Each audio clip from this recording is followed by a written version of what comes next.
अब है मानव में पाचन, जो हम ह्यूमन है उसमें पाचन कैसे होता है, उसमें डाइजेशन कैसे होता है। ठीक है, तो इसको हम देखते हैं। ये हमारा अगला टॉपिक है कि पहले जो फर्स्ट टॉपिक था वो ये था कि विभिन्न प्रकार के जो जीव जंतु होते हैं वो भिन्न भिन्न तरीके से खाना खाते हैं। कुछ निगल जाते हैं, कुछ चबाते हैं, कुछ जो है रस चूसते हैं। इस तरीके से उनका पाचन का खाना खाने का तरीका था और उनको वो कैसे पचाते थे वो उनके अंदर पचता रहता है। ठीक है, स्टार फिश का एक अलग ही तरीका है।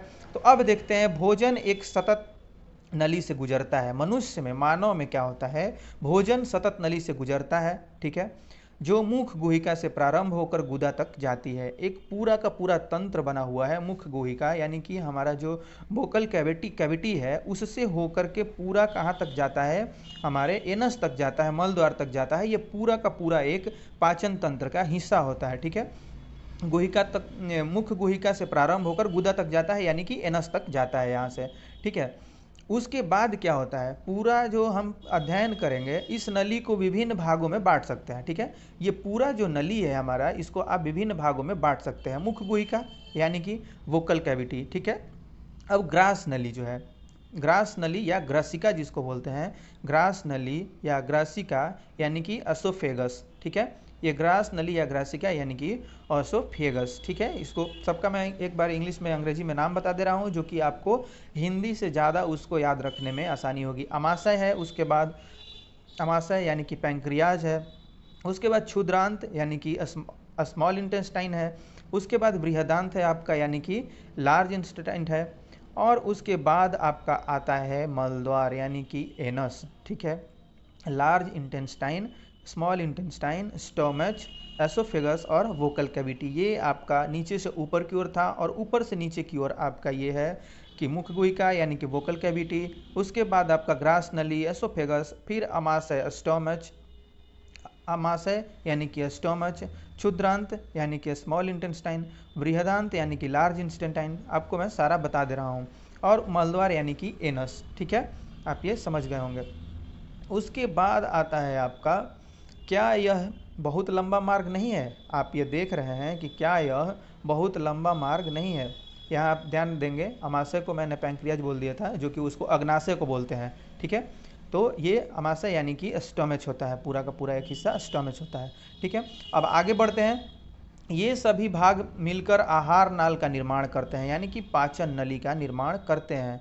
पूरा ये जो भी आप देख रहे हैं, छः, पूरा छः जो सिस्टम है, पूरा छः के छः मिल करके क्या करते हैं, आहार नाल का निर्माण करते हैं, और ये पूरा पाचन तंत्र को विकसित करते हैं। जैसे जैसे अब जैसे जैसे भोजन विभिन्न भागों से गुजरता है, उसके विभिन्न घटकों का पाचन भी क्रमिक रूप से होता जाता है। ठीक है, जैसे जैसे आपका भोजन, हमारे मुख से ही भोजन का पचना प्रारंभ हो जाता है, दांत तोड़ता है, लार उसमें मंड या स्टार्च में बदलते हैं, फिर भोजन को, कार्बोहाइड्रेट को छोटे छोटे टुकड़ों में तोड़ते हैं, जो जटिल पदार्थ है उसको, फिर जा करके धीरे धीरे आपका अग्नाशय में ये सारा कुछ होता हुआ निकल जाता है अमाशय से, और फिर आपका ये लार्ज इंस्टेटाइन तो स्मॉल इंस्टेटाइन, और उसके बाद एनस से बाहर निकलता है। ठीक है, अमाशय की आंतरिक भित्ति यानी कि जो इसका इनर पार्ट होता है, उससे क्षुद्रांत यानी कि क्षुद्रांत तथा बाहर नाल से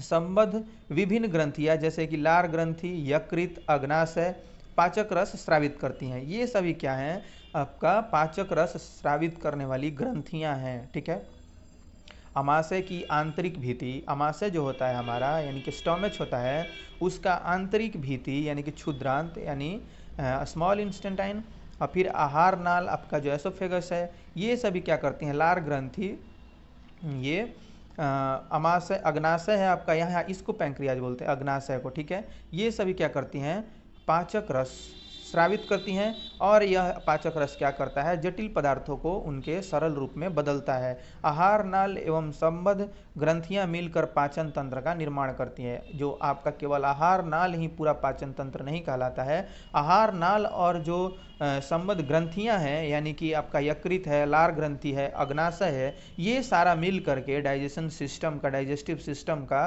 निर्माण करती हैं। ठीक है, ये निर्माण करते हैं। अब हम देखते हैं, ये आप देख रहे हैं मुख गुहिका यानी कि वोकल कैविटी है, फिर यहाँ पे स्लाइवरी ग्लैंड है, यहाँ लार ग्रंथि, ये लाला ग्रंथि जो है, इससे निकलता है, आपका लार निकलेगा। और उसके बाद क्या होता है कि ये ग्रासिका, इससे खाना नीचे जाता है। यकृत है आपका, यकृत है, फिर पित्ताशय है, यकृत है, पित्ताशय है, और उसके बाद अमाशय, ये स्टोमच, अग्नाशय, सारा का हम अग्नाशय, ये रहा आपका, ये ग्रंथि है जो कि स्टोमच में ही हमारे होता है। ठीक है, क्षुद्रांत है, यहाँ स्मॉल इंस्टेंटाइन है, ये जो आप देख रहे हैं छोटा, और ये बड़ा जो भाग आप इससे निकल के जो मल द्वार को अटैच होता है, ये बृहदांत है, ये मल द्वार है, गुदा है, यानी कि एनस है हमारा, जो जिससे मल बाहर निकलता है। हम जो अपशिष्ट पदार्थ हैं शरीर के, उनको बाहर निकालते हैं मल द्वार से, एनस से। ठीक है, अब मुख एवं मुख गुहिका, ठीक है, माउथ एंड वोकल कैविटी जो क्या होता है, उसका पूरा का पूरा एक हम संरचना समझ लिए। अब इसको हम पढ़ेंगे। ठीक है, तो देखते हैं हम माउथ एंड वोकल कैविटी को पूरा, आप कैसे खाना को अंदर लेते हैं। ठीक है, भोजन का अंतर्ग्रहण मुख द्वार द्वारा होता है। भोजन को जो हम अंदर लेते हैं, यानी कि खाना को अंदर लेते हैं, वो कहाँ से लेते हैं? मुख द्वारा लेते हैं। आहार को शरीर के अंदर लेने की क्रिया जो है वो अंतर्ग्रहण कहलाती है, यानी कि इंजेशन उसको बोलते हैं। ठीक है, अंतर्ग्रहण क्रिया जो है वो कहलाती है, जिसको हम अंग्रेजी में इंजेशन बोलते हैं। ठीक है, अब आगे देखते हैं। हम दांतों की सहायता से भोजन चबाते हैं। ठीक है, दांत जो है वो भोजन को काटने, फाड़ने, चीरने, चबाने के काम में आते हैं।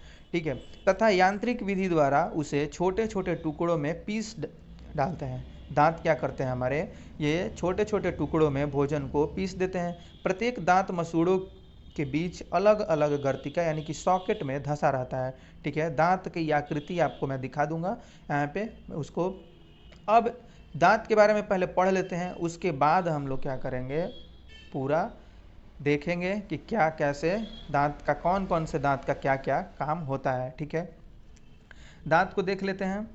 ये हमारा चौवर्णक, यानी चबाने वाला दांत है। ठीक है, दांत क्या है हमारा, चबाने वाला दांत है। उसके बाद आपको आ जाएगा रदनक, फिर कृतंग, ये सारे दांत हैं जो कि चबाने, चीरने, फाड़ने, काटने के काम में आपके आते हैं। चवर्णक को क्या बोलते हैं अंग्रेजी में, इसको हम मोलर बोलते हैं। ठीक है, ये पूरा का पूरा arrangement of teeth and different types of teeth है, यानी कि दांत की जो व्यवस्था तथा विभिन्न प्रकार के जो दांत हैं उनका पूरा यहाँ विवरण दिया हुआ है। चवर्णक यानी कि मोलर है, इससे हम चबाते हैं, ये मोलर है, इसको मोलर बोलते हैं। चर्वणक, ठीक है, और फिर अग्र चर्वणक। ठीक है, अगला जो चर्वणक है, ये दो जो हैं अगले चर्वणक कहलाते हैं, यानी कि प्रीमोलर कहलाते हैं। फिर ये जो यहाँ आप देख रहे हैं रदनक, यानी ये रदनक है, ये आप यहाँ दो जो दांत देख रहे हैं इनको हम क्या बोलते हैं, रदनक बोलते हैं, यानी कि कैनिन बोलते हैं। ठीक है, अब आगे के जो चार आप दांत यहाँ देख रहे हैं, आगे के ये जो चार आप दांत देख रहे हैं यहाँ आपको दिखाई देंगे, आगे ये जो चार दांत दिखाई दे रहे हैं आपको, ये क्या कहलाते हैं, कृतंक कहलाते हैं, यानी कि इनसिसर कहलाते हैं। ये सारे दांत का अलग अलग है। ये चर्वणक जो हैं वो चबाने के काम में आते हैं, चर्वणक। उसके बाद ये आपके अग्र चर्वणक हैं, इनसे भी पीस होता है, सबका अलग अलग काम है। रदनक हैं, चीरने फाड़ने, यहाँ से ये बहुत मजबूत दांत होता है, इसको आप तिरछा करके कोई भी अगर कठोर वस्तु है, कठोर खाद्य पदार्थ है जो नहीं कटता है, इससे हम काटने का कोशिश करते हैं, रदनक से, यानी कि कैनिन से काटने का कोशिश करते हैं। और अमूमन हम इसको ज़्यादा इस्तेमाल करते हैं, जो ऊपर नीचे के दांत हैं इनको काटने के लिए ज़्यादा इस्तेमाल करते हैं। ऐसे जो कोमल हैं या कोई और भी खाद्य पदार्थ हैं, इनको इनसिसर से यानी कि कृदंत से काटने का कोशिश करते हैं। तो पूरा ये हमारा दांत की व्यवस्था ये आप देख सकते हैं। अब आगे हम बढ़ते हैं और आगे पढ़ने का कोशिश करते हैं। अब देखते हैं दूध के दांत। ठीक है, आप दांत के बारे में अब आपको बताने की ज़रूरत नहीं होगी कि किस दांत का क्या कार्य है। ठीक है, कि कौन से दांत क्या कार्य करते हैं। दूध के दांत एवं स्थायी दांत। ठीक है, ये milk teeth and permanent teeth, जिसको आप बोल सकते हैं milk teeth and permanent teeth, ये स्थायी दांत। क्या आपको याद है कि कुछ वर्ष पूर्व दांत गिरने लगते हैं। ठीक है, क्या आपको याद है कि कुछ वर्ष पूर्व आपके दांत गिरने लगे थे। ठीक है, हमारे दांत का प्रथम सेट, जो पहला सेट होता है वो शैशव काल में निकलता है तथा लगभग 8 वर्ष की आयु तक ये सभी दांत गिर जाते हैं। ये क्या होता है, 8 वर्ष तक क्या होते हैं, सभी दांत जो है हमारे जो निकले होते हैं, जो शैशवावस्था में, यानी कि जो जब हम जन्म लेते हैं उसके कुछ दिन के बाद, कुछ महीनों के बाद जो दांत निकलते हैं, वो 8 वर्ष तक होते होते दांत गिर जाते हैं, और इन्हें दूध के दांत कहते हैं। ये जो दांत गिर जाते हैं इनको क्या कहते हैं, दूध के दांत कहते हैं, यानी कि मिल्क टीथ कहते हैं। ठीक है।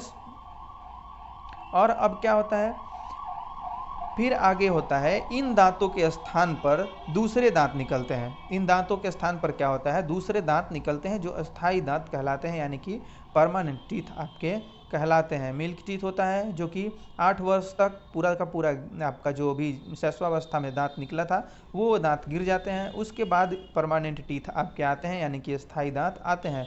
सामान्य स्वास्थ्य सामान्य स्वस्थ व्यक्ति के स्थायी दांत पूरे जीवन भर बने रहते हैं, तथापि वृद्ध में ये प्रायः गिरने लगते हैं, वृद्धावस्था में ये प्रायः गिरने लगते हैं। ठीक है। इसको पूरा दांत के बारे में, यहाँ दांत से ही चीड़-फाड़ हो रहा था, मुंह के पास आए थे हम लोग, वोकल कैविटी को पढ़ रहे थे, तो दांतों के बारे में हमने सारा कुछ क्या हुआ, पढ़ लिए। ठीक है। अब दांतों को पढ़ लिए पूरा, कैसे कैसे क्या क्या होते हैं, मिल्क टीथ होते हैं, दूध के दांत होते हैं, स्थायी दांत होते हैं, कितने वर्ष में ये गिर जाते हैं, फिर आते हैं तो ये बाद तक रहते हैं। ठीक है।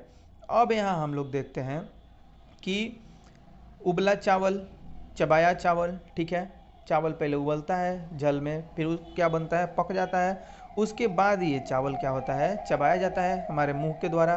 फिर मंड एवं लार का जो प्रभाव होता है, मंड पर लार का जो प्रभाव होता है उसको दिखाया गया है। ठीक है। आगे हम लोग इसके बारे में विस्तृत पढ़ेंगे, लेकिन अब देखते हैं मिठाइयाँ और दांत क्षय। ठीक है। मिठाइयाँ और दांत क्षय, स्वीट्स एंड टूथ डिके, इसको देख लेते हैं। दांत के बारे में पहले पूरा पढ़ लेते हैं, उसके बाद पूरे पाचन तंत्र को पढ़ेंगे। सामान्यतः हमारे मुख में जीवाणु पाए जाते हैं, हमारे मुख में जीवाणु पाए जाते हैं। ये क्या होते हैं, जीवाणु जो, परंतु इनसे हमें कोई हानि नहीं होती। फिर भी खाने के पश्चात यदि हम दांत एवं मुख साफ न करें तो मुख में अनेक हानिकारक जीवाणु वास करके वृद्धि करने लगते हैं। ठीक है। पहले से होते हैं, लेकिन यदि हम उनको साफ नहीं करते हैं तो ये क्या करते हैं, हानिकारक जीवाणुवास करने लगते हैं और इनकी वृद्धि होने लगती है, हानिकारक जीवाणुओं की वृद्धि होने लगती है। ये जीवाणु दांतों के बीच फंसे भोजन की शर्करा का विघटन कर अम्ल में निर्मोचित कर देते हैं। ठीक है। जो शर्करा होता है, हमारे दांतों में फंसा हुआ भोजन का जो कण होता है, उसके शर्करा को क्या करते हैं, ये अम्ल में विघटन करके अम्ल में निर्मोचित कर देते हैं, यानी कि इसको अम्ल बना देते हैं। यह जानने के लिए अम्ल क्या है आप अगले अध्याय में पढ़ेंगे, अध्याय इसका जो 5 है उसमें हम लोग पढ़ेंगे। ठीक है। इसे दंत क्षय कहते हैं। यह जानने के लिए कि अम्ल क्या है, अध्याय 5 देखिए। यह अम्ल धीरे धीरे दांत को क्षति पहुंचाते हैं। जो आपके शर्करा को विघटित करके अम्ल में निर्मोचित किया जाता है हमारे मुख के द्वारा, और जो हम मुख जब अपना ब्रश नहीं करते हैं या मुंह को धोते नहीं हैं, साफ नहीं करते हैं, तो ये क्या करते हैं, अम्ल में निर्मोचित होते हैं, शर्करा को विघटित करके करते हैं यही जीवाणु, और ये अम्ल हमारे दांतों को क्षति पहुंचाते हैं। इसे दंत क्षय कहते हैं, यानी कि टूथ डिके कहते हैं। यदि समय रहते, ठीक है, यदि समय रहते इसका उपचार न किया जाए तो दांतों में असह्य पीड़ा होने लगती है तथा चरम अवस्था में टूटकर गिर जाते हैं। चॉकलेट, ठंडे पेय तथा चीनी युक्त मिठाई व अन्य जो पदार्थ हैं वो दंत क्षय के लिए मुख्य रूप से उत्तरदायी है। ठीक है। क्या क्या उत्तरदायी हैं, मीठी, ये चीनी और मीठे, चॉकलेट, मिठाइयाँ, ठंडे पेय पदार्थ, ये सभी क्या हैं, दंत क्षय के आपके कारण बन सकते हैं। अतः प्रत्येक व्यक्ति को प्रतिदिन कम से कम क्या करना चाहिए, दंत क्षय से बचने के लिए प्रत्येक व्यक्ति को कम से कम 2 बार ब्रश अथवा दातुन करनी चाहिए तथा कुछ भी खाने के तुरंत बाद कुल्ला करना चाहिए। मुख के अंदर गंदी उंगली अथवा बिना धुली वस्तु नहीं डालनी चाहिए। आप ये ध्यान रखेंगे कि मुख के अंदर कोई भी गंदी चीज़ या गंदी वस्तु को नहीं डालेंगे। अब यहाँ आप देखिए कि लार जो है, लार रस चावल के मंड को शर्करा में बदल देता है। जो हमारा लार रस है वो क्या करता है, चावल के मंड को शर्करा में बदलता है। ठीक है। अब देखते हैं, जीभ एक मांसल पेशीय अंग है। ठीक है। जीभ क्या है, जीभ हमारा क्या है, जो मांसल पेशीय अंग है, यानी कि मांस का बना होता है, जो पीछे की ओर मुख गुहिका के अधर तल से जुड़ी होती है। ये पीछे की तरह यानी कि जो आपका मुख गुहिका है उससे ये क्या होते हैं, अधर तल से उसकी भाग से जुड़े रहती हैं। इसका अग्रभाग स्वतंत्र होता है और किसी भी दिशा में मुड़ सकता है। ठीक है, इसका जो अगला भाग होता है यह स्वतंत्र होता है और किसी भी दिशा में मुड़ जाता है, किसी भी दिशा में मुड़ने के लिए तैयार होता है, मुड़ने के लिए स्वतंत्र होता है। ठीक है, अब हम क्या देखते हैं कि जीभ पर क्या होते हैं, टेस्ट बर्ड्स होते हैं। अलग अलग आप अपने जीभ पे भी अनुभव कर सकते हैं कि टेस्ट बर्ड होते हैं, यानी कि स्वाद कलिकाएं होती हैं जो कि डॉट डॉट डॉट डॉट सी उभार लिए रहती हैं। और जीभ को आप जब महसूस करेंगे तो उसके हर पार्ट का अलग अलग काम है। और जो स्वाद कलिकाएं हैं यानी कि जो टेस्ट बर्ड्स हैं, वो जो इधर के टेस्ट बर्ड्स हैं और जो ये टेस्ट बर्ड्स हैं, ये टेस्ट बर्ड हैं और ये टेस्ट बर्ड है, इनका काम अलग अलग है। ठीक है, ये जो पीछे के यानी कि जीभ का जो पिछला पोर्शन होता है, जीभ का जो पीछे का भाग होता है, वह तीखा यानी कि बीटर टेस्ट को आइडेंटिफाई करने के लिए, पहचानने के लिए, महसूस करने के लिए होता है। उससे हम क्या करते हैं कि तीखे चीज़ का अनुभव करते हैं। तीखा चीज़ जब खाते हैं तो इस पार्ट से ही हम अनुभव करते हैं। ठीक है, अब जो ये दो टेस्ट बर्ड्स हैं, ठीक है, ये जो दिखाया गया है आपको, ये जो दो टेस्ट बर्ड हैं ये खट्टे चीज़ का अनुभव करते हैं, यानी कि सावर जो आइटम होता है, फूड आइटम होता है, उसको ये आइडेंटिफाई करते हैं। अब ये जो टेस्ट बर्ड हैं, ये आपको दिखाई दे रहे हैं, ये टेस्ट बर्ड जो हैं ये क्या करते हैं, नमकीन यानी कि साल्टी आइटम जो फूड आइटम है उनको आइडेंटिफाई करते हैं। और ये जीभ का आपको अगला जो हिस्सा दिखाई दे रहा है यहाँ पे, ये क्या करता है, मीठा यानी कि स्वीट को आइडेंटिफाई करता है। तो पूरा हमने जीभ के बारे में पढ़ लिया। जीभ का ये जो हिस्सा है वो तीखा, फिर इधर का जो हिस्सा है आपको जो ये टेस्ट बड दिखाई दे रहे हैं किनारे से जो बने हैं, किनारे वाले जो हिस्से हैं ये क्या करते हैं, खट्टा। फिर ये जो दोनों किनारे हैं, उसके बाद वाला जो दोनों किनारा है ये क्या करता है, सॉल्टी। और ये जो आगे का हिस्सा जो है ये क्या करता है, स्वीट यानी कि मीठा को आइडेंटिफाई करने में हेल्प करता है। तो जीभ कलिकाओं यानी कि जो टेस्ट बर्ड्स हैं, जो स्वाद कलिकाएं हैं, उनका अलग अलग कार्य है। आप ये ध्यान नहीं रखेंगे, ये पूरा बीच का हिस्सा नहीं मैं बता रहा हूँ, ये जो दोनों घिरे हुए हैं इनको बता रहा हूँ, ये फिर जो दोनों अलग घिरे हुए हैं इनको बता रहा हूँ, और ये जो आगे का हिस्सा है जो मीठा वाला है इसको, ये अलग है, और ये हिस्सा जो आपका है ये अलग है। ये पूरा बीच का जो होता है ये लगभग इनका कोई मेन रोल नहीं होता है टेस्ट को आइडेंटिफाई करने में, इन्हीं का होता है। तो सबको आप एक अपने पेन से अपने नोटबुक में ज़रूर नोट डाउन कर लेंगे कि टेस्ट बर्ड का क्या क्या रोल है और किस साइड के टेस्ट बर्ड जो हैं वो कौन से, किस टाइप के खाद्य पदार्थ को, फूड आइटम को आइडेंटिफाई करते हैं। ठीक है, ये हमने देख लिया। मांसपेशियाँ होता है, यह घूमने के लिए स्वतंत्र होता है। फिर ठीक है, हम बोलने के लिए जीभ का उपयोग करते हैं। इसके अतिरिक्त क्या होता है, भोजन जो हम पचाते हैं यह हम बोलने के लिए जीभ का उपयोग करते हैं। इसके अतिरिक्त यह भोजन में लार वगैरह मिला करके हमारे खाद्य पदार्थ को निगलने के लिए भी हेल्पफुल होता है, निगलने में भी ये क्या करता है, मदद करता है, को मिलाने का कार्य करता है, लार मिलाता है ये उनको। ठीक है, तथा निगलने में भी सहायता करती है। जो जीभ जो है वो क्या करती है, निगलने में भी सहायक होते हैं। फिर जीभ द्वारा हमें स्वाद का पता चलता है। जीभ पर स्वाद कलिकाएं होती हैं, उनके बारे में मैंने आपको बता दिया, जिनकी सहायता से हम विभिन्न विभिन्न प्रकार के स्वाद का पता हमको चलता है। ठीक है, ये सारा हम इसके बारे में जान लिए, समझ लिए कि क्या क्या होता है। फिर प्रेक्षण करके आपको देखने के लिए कहा जा रहा है, वो हम सब समझ चुके कि किस जीभ के जो टोंग है हमारा, उसका किस पार्ट पर किस जो कौन सा जो टेस्ट बड है वो किस तरह के खाद्य पदार्थ को, फूड आइटम को आइडेंटिफाई करने में हेल्पफुल होता है। ठीक है, अब भोजन नली है। ठीक है, भोजन नली के बारे में हम पढ़ते हैं। भोजन नली भाई क्या है, ग्रासिका क्या है। ठीक है, ग्रासिका को देखते हैं। ग्रासिका को देखेंगे उसके बाद आप पूरा एक जो आसोफेगस है आपका, ग्रास नली जो है उसके बारे में हम पहले पढ़ते हैं। उसके बाद धीरे धीरे धीरे धीरे नीचे आएंगे, अमाशय में आएंगे, फिर स्मॉल इंस्टेंटाइन, फिर लार्ज इंस्टेंटाइन, और फिर एनस को हम अध्ययन करेंगे। ठीक है, अब ग्रास नली क्या है भाई, भोजन नली क्या है, ग्रासिका क्या है। ठीक है, निगला हुआ ग्रास नली अथवा ग्रासिका में जाता है। भोजन जो हम निगलते हैं मुंह से चबा करके उसको पूरा विखंडित करके तोड़ के जीभ और जो दांत का हमारा काम था वहाँ हो चुका है। अब यह निगला जाता है, ये भोजन जो है हम पूरा क्या करेंगे, निगलेंगे। निगलने के बाद ये भोजन कहाँ जाती हैं, ग्रास नलिका में जाती हैं, ग्रास नली में जाती हैं, ठीक है, एसोफेगस में जाती हैं। अब ग्रासिका गले एवं वक्ष से होती हुई, गला और वक्ष से होती हुई कहाँ चली जाती है, जाती है। ग्रासिका की जो भीति के संकुचन से क्या होता है, भोजन नीचे की ओर सरकता है। जब हम भोजन को निगलते हैं तो इनका संकुचन जो होता है, ग्रासिका भीति का संकुचन होता है, नीचे की ओर होता है, भोजन को सरका करके नीचे ले जाने में मदद करता है, ठीक है। वास्तव में संपूर्ण आहार नाल संकुचित होती रहती है। पूरा जो संपूर्ण आहार नाल है आपका, यानी कि एसोफेगस है, वो संकुचित होती रहती है तथा यह गति भोजन को नीचे की ओर धकेलती है। ये भोजन को क्या करती है, जो संकुचन होता है यानी कि सिकुड़ना होता है इनका, ये क्या करते हैं, फूड को यानी जो हम खाते हैं उनको, भोजन जो हमारा होता है उसको नीचे पुश करते हैं या धकेलते हैं। कभी कभी हमारा अमाशय खाए हुए भोजन को स्वीकार नहीं करता है, फलस्वरूप वमन द्वारा उसे बाहर निकाल दिया जाता है। ऐसी घटना याद कीजिए जब आपको भोजन नहीं पचा था और वमन हो गया था, ठीक है।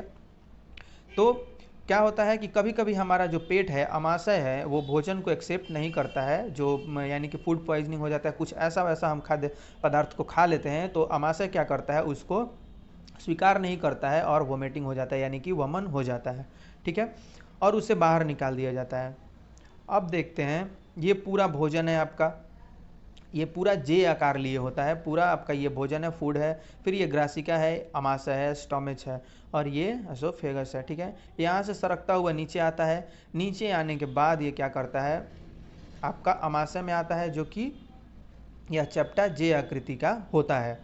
अमाशय पढ़ते हैं हम, स्टोमच के बारे में पढ़ते हैं। अमाशय का क्या काम है, जो खाया हुआ खाना था मुंह में हम लोग चबाएं, फिर उसके बाद ग्रास नली से होता हुआ वो नीचे आता है, अमाशय में पहुंचता है, यानी कि हमारे पेट में आता है, ठीक है।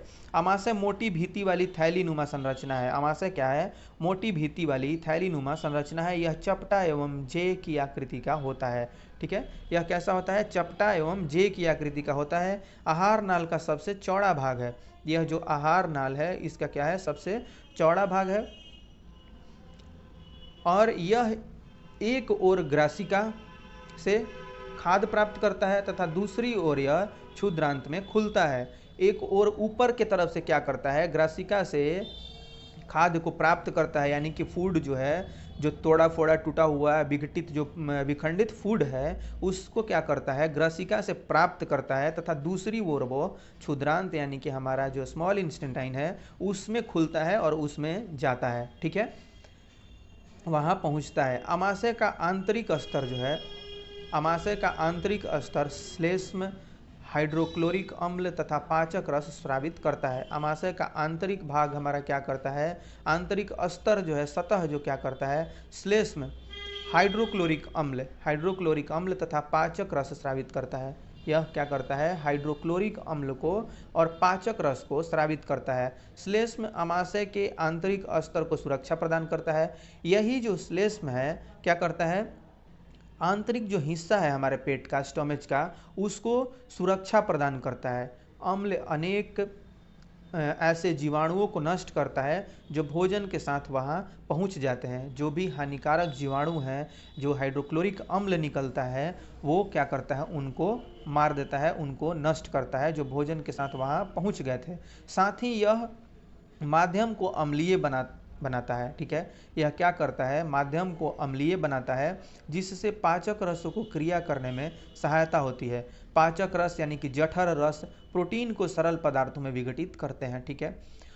क्या करते हैं ये, प्रोटीन जो होता है, प्रोटीन का जो प्रोटीन एक जटिल खाद्य पदार्थ है, इसको क्या करता है, विघटित करता है। जो हमारा पाचक रस है जिसको हम जठर रस बोलते हैं, जठर रस क्या करता है, इसको पूरा का पूरा हिस्सा जो है प्रोटीन का वो विघटित करता है। पाचक रस प्रोटीन को सरल पदार्थ में विघटित कर देता है। और श्लेष्म जो है वो क्या करता है, अमाशय के आंतरिक स्तर को सुरक्षा प्रदान करता है। इस तरीके से आप सबका फंक्शन जो है समझ गए होंगे। अब कभी कभी आप जल्दी जल्दी खाते हैं, ठीक है, इसको देख लेते हैं। ये जो भी बॉक्स में दिया हुआ है पूरे एनसीईआरटी का बुक में, वो बहुत इंपॉर्टेंट है, इसलिए हम उसको देख लेते हैं। कभी कभी आप जल्दी जल्दी खाते हैं अथवा खाते समय बात करते हैं, आपको खांसी उठती है या हिचकी आती है अथवा घुटन का अनुभव होता है, ठीक है। ये सारे जो आप महसूस करते हैं, घुटन या खांसी, जल्दी जल्दी आप खाते हैं या बात करते करते खाते हैं या आपको हिचकी आने लगती है, तो इन सब चीज़ों का आप अनुभव करते हैं, ठीक है। यह खाद्य कणों के श्वसन नली में प्रवेश करने के कारण होता है, ठीक है। यह जो खाद्य का जो पार्टिकल है, हमारा फूड का जो पार्टिकल है छोटा सा, वो क्या होता है, श्वसन नली में प्रवेश कर जाता है। जहाँ हम सांस लेते हैं, जहाँ से वो नली प्रारंभ होती है, उसमें ये क्या करता है, प्रवेश कर जाता है। फिर अब श्वास नली नासिका से आने वाली वायु को फेफड़े तक ले जाती है। यह ग्रासिका क्या करती है, यह ग्रासिका के साथ साथ चलती है, परंतु ग्रसनी में वायु एवं भोजन मार्ग एक ही होते हैं। ग्रसनी में क्या कहते हैं, वायु एवं भोजन मार्ग एक ही होते हैं। फिर भोजन को श्वास नली में प्रवेश करने से किस प्रकार रोका जाता है, ठीक है। अब किस प्रकार उनको रोका जाता है, भोजन निगलने के समय एक मांसल रचना वल्व का कार्य करती है। जो मांसल रचना है, नीचे आप देखे होंगे, भोजन निगलने के समय एक मांसल जो रचना है हमारे मुंह में, वो निकला हुआ रहता है, वो वल्व के रूप में काम करता है, जो श्वसन नली को ढक लेता है। वह क्या करता है, हमारे विंड पाइप को क्या करता है, श्वसन नली को क्या करता है, ढक लेता है, तथा भोजन को ग्रसनी में भेज देता है। वहाँ से वो क्या करता है, वायु को अलग कर देता है और जो खाना है, हमारा फूड आइटम है, उसको ग्रसनी में भेज देता है, एसोफेगस में भेज देता है। संयोगवश यदि भोजन के कण श्वसन नली में प्रवेश कर जाते हैं तो हम घुटन का अनुभव करते हैं तथा हिचकी आती है या खांसी उठती है। जो मेन आपका रोल है वहाँ पे, वो किसका है, जो मांसल रचना है यानी कि वॉल्व है वो, और हम बात करते रहते हैं इधर उधर और फिर खाते हैं, तो वो क्या करता है, ठीक ढंग से काम नहीं करता है और अचानक से हमारा जो फूड पार्टिकल है वो श्वसन नली में चला जाता है। ये छोटा कण जो होता है खाना का, वो श्वसन नली में चला जाता है, तो इसलिए हमें क्या होती है, हिचकी आने लगती है और घुटन महसूस होता है। तो खाने समय क्या करना चाहिए, बात नहीं करनी चाहिए, ठीक है। अब पूरा हम पढ़ रहे हैं आमाशय के बारे में। यकृत जो होता है गहरे लाल भूरे रंग की ग्रंथि होती है। पूरा यहाँ तक हम पढ़ लिए थे, नहीं माफ़ कीजिएगा। अब हम क्षुद्रांत को पढ़ते हैं।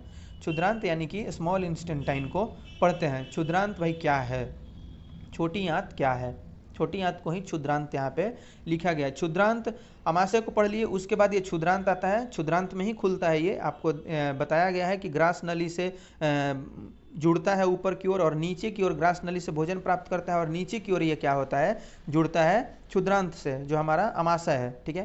क्षुद्रांत लगभग 7.5 मीटर लंबी अत्यधिक कुंडलित नली है। ध्यान देंगे, इसकी जो पूरी लंबाई होती है वो 7.5 मीटर होती है। यह यकृत एवं अग्नाशय से स्रावित जो स्राव प्राप्त करती है, यह क्या करती है, यकृत एवं अग्नाशय से स्राव प्राप्त करती है, मानी कि रस प्राप्त करती है।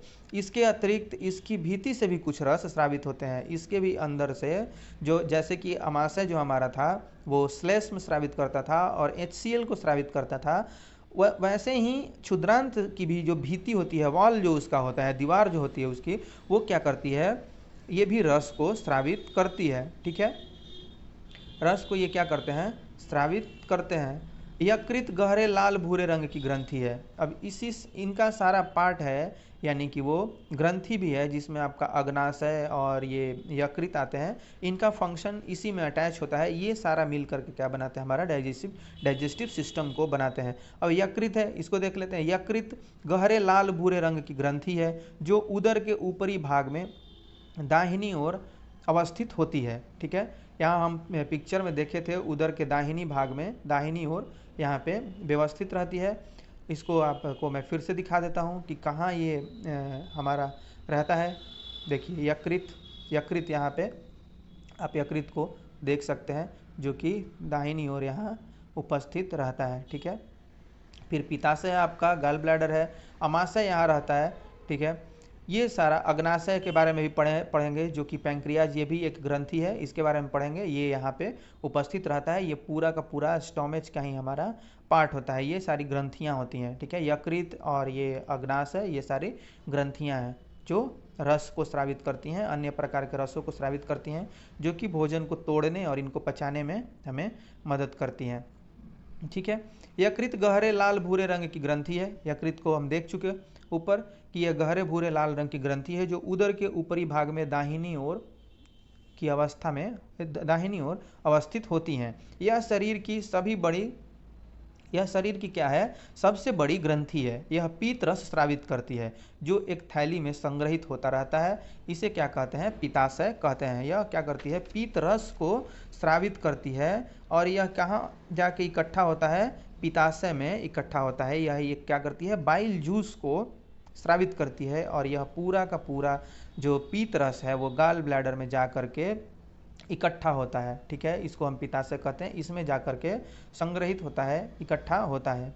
पीत रस वसा के पाचन में महत्वपूर्ण होता है। यानी कि यह पीत रस जो है, जो हम फैट खाते हैं, फैटी फूड खाते हैं, उसको पाचन में सहायता करता है।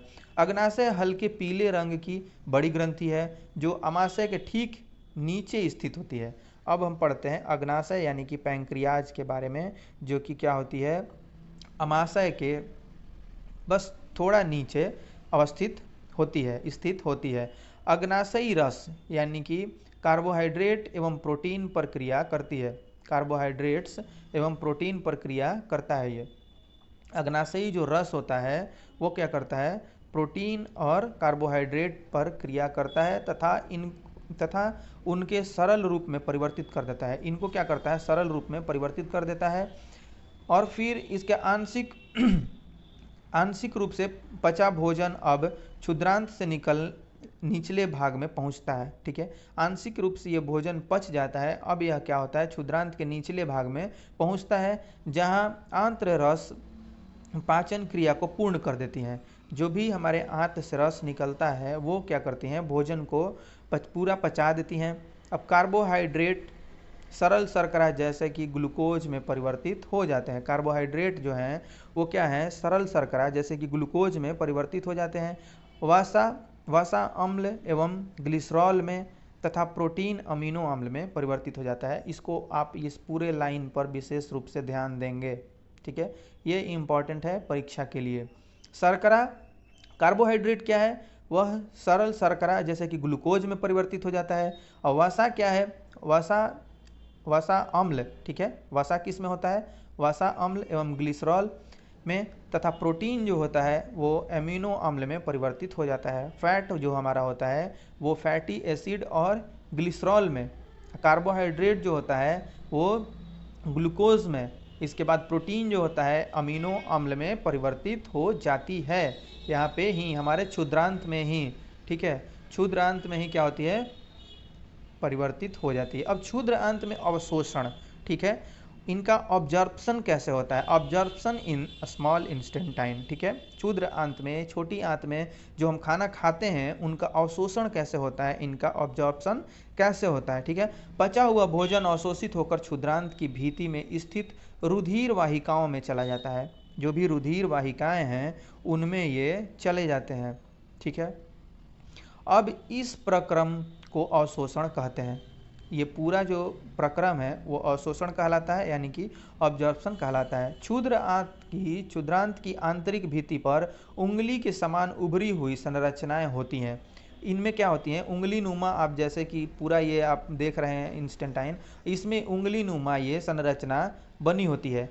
इनको क्या कहते हैं, ये क्या होती हैं, उभरी हुई संरचना होती है जिन्हें दीर्घ रोम अथवा रसांकुर कहते हैं। ठीक है, दीर्घ रोम यानी कि ये रसांकुर कहते हैं इनको। विली, यही विली है, VILLI, विली है, जो कि बहुत सारी होती हैं इसलिए यह प्लूरल है विली। सिंगुलर इसका विली का होता है विलस, VILLUS। ठीक है, तो ये पूरा रसांकुर बहुत सारे होते हैं। यही क्या करते हैं, जो भी हम खाना खाते हैं उसमें क्या क्या होता है और क्या क्या जो भी हम इम्पोर्टेंट हमारे शरीर के लिए होता है, विटामिन्स और सारा जो खून से जो भी बनता है, खून में आता है, ये सारा रसांकुर ही चूस करके, अवशोषण करके, ऑब्जर्व करके हमारे शरीर के विभिन्न हिस्सों में पहुंचाते हैं। ये इम्पोर्टेंट है। रसांकुर यानी कि विल्ली होती हैं जो क्षुद्रांत में ही होती हैं, छोटी आंत में ही होती हैं। दीर्घ रोम क्या होता है, पचे हुए भोजन के अवशोषण हेतु दीर्घ रोम पचे हुए भोजन के अवशोषण हेतु तल के क्षेत्र को बढ़ा देता है। अब प्रत्येक दीर्घ रोम में सूक्ष्म रुधिर वाहिकाओं का जाल फैला रहता है। दीर्घरोम की सतह से पचे हुए भोजन का अवशोषण होता है तथा यह रुधिर वाहिकाओं में चला जाता है। पूरा का पूरा ये फंक्शन आप यहाँ से समझ सकते हैं। दीर्घरोम पचे हुए भोजन का अवशोषण हेतु तल का क्षेत्र जो है क्या होता है, बढ़ा देता है, उनको ये कर देता है, फैला देता है। ठीक है। अब प्रत्येक दीर्घरोम में सूक्ष्म रुधिर वाहिकाएं होती हैं। क्या होती हैं? सूक्ष्म रुधिर वाहिकाएं होती हैं। ये जाल के रूप में फैली रहती हैं, जाल के रूप में जो फैला रहता है। दीर्घरोम की सतह पर पचे हुए भोजन का अवशोषण होता है। दीर्घरोम का जो पूरा फैला हुआ सतह है उस पर भोजन का शोषण होता है, अवशोषण होता है तथा यह रुधिर वाहिकाओं में चला जाता है। यह कहाँ चला जाता है? रुधिर वाहिका जो है, जो ब्लड हमारा होता है उसमें चली जाती हैं। ये अवशोषित पदार्थों का स्थानांतरण रुधिर वाहिकाओं द्वारा होता है, शरीर के विभिन्न भागों तक होता है। अब खून जो है हमारा, ब्लड जो है वो क्या करता है, विभिन्न हिस्सों में इनको पहुंचाता है। ठीक है। जो भी बने होते हैं इससे विटामिन्स और मिनरल्स जो भी हम लेते हैं, प्रोटीन वगैरह, ये यहाँ से विभिन्न खून के द्वारा शरीर के विभिन्न हिस्सों में पहुँचते हैं। ठीक है। जहाँ उनका उपयोग जटिल पदार्थों को बनाने में किया जाता है। इस प्रक्रम को स्वांगीकरण कहते हैं, यानी कि एसिमिलेशन कहते हैं। ये पूरा जो प्रक्रिया है, अवशोषित पदार्थ का स्थानांतरण रुधिर वाहिकाओं के द्वारा शरीर के विभिन्न भागों तक होता है। ठीक है। जहाँ उनका उपयोग जटिल पदार्थों को बनाने में किया जाता है, इस प्रक्रम को स्वांगीकरण कहते हैं, यानी कि पूरा एसिमिलेशन ये कहलाते हैं। ठीक है। अब कोशिकाओं में उपस्थित ग्लूकोज का विघटन ऑक्सीजन की सहायता से कार्बन डाइऑक्साइड एवं जल में हो जाता है और ऊर्जा मुक्त होती है। भोजन का वह भाग जिसका पाचन नहीं हो पाता है अथवा अवशोषण नहीं होता है, बृहदांत में भोजन भेज दिया जाता है। उनको क्या किया जाता है, जो हमारी बड़ी आंत है यानी कि लार्ज इंस्टेंटाइन है, जो भोजन पचता नहीं है उसमें ये भेज दिए जाते हैं। और बृहदांत की जो लंबाई होती है वो 1.5 मीटर होती है, 1.5 मीटर होती है, लंबी ये होती हैं। ठीक है। बृहदांत यानी कि लार्ज इंस्टेंटाइन। बृहदांत क्षुद्रांत की अपेक्षा चौड़ी एवं छोटी होती है। बृहदांत क्या होती है? लार्ज इंस्टेंटाइन हमारी क्या होती है? छोटी होती है। किसकी अपेक्षा? क्षुद्रांत की अपेक्षा, यानी कि स्मॉल इंस्टेंटाइन की अपेक्षा। यह लगभग 1.5 मीटर लंबी होती है तथा इसका मुख्य कार्य जल एवं कुछ लवणों का अवशोषण होता है। जो खाना से जल यानी कि पानी का अवशोषण होता है और जो लवण होते हैं उनका अवशोषण यहाँ होता है। बचा हुआ अपचित पदार्थ मलाशय में चला जाता है तथा अर्ध ठोस मल के रूप में बाहर आ जाता है। ठीक है। पूरा का पूरा ये हमारा पाचन क्रिया यहाँ पर बृहदांत से होता हुआ निकल जाता है। गुदा द्वारा यह मल बाहर निकाल दिया जाता है, इसे निष्कासन कहते हैं। ठीक है। पूरा जब ये निकल जाता है तो इसको क्या कहते हैं? हम निष्कासन कहते हैं। ये ठोस, अर्ध ठोस पदार्थ के रूप में ये निकल जाता है, यानी कि जो भी हम खाना खाए थे और जो अपशिष्ट पदार्थ था वह निकल जाता है, खाना बाहर। ठीक है। खाना कहाँ निकलता है? बाहर निकल जाता है, जिसको हम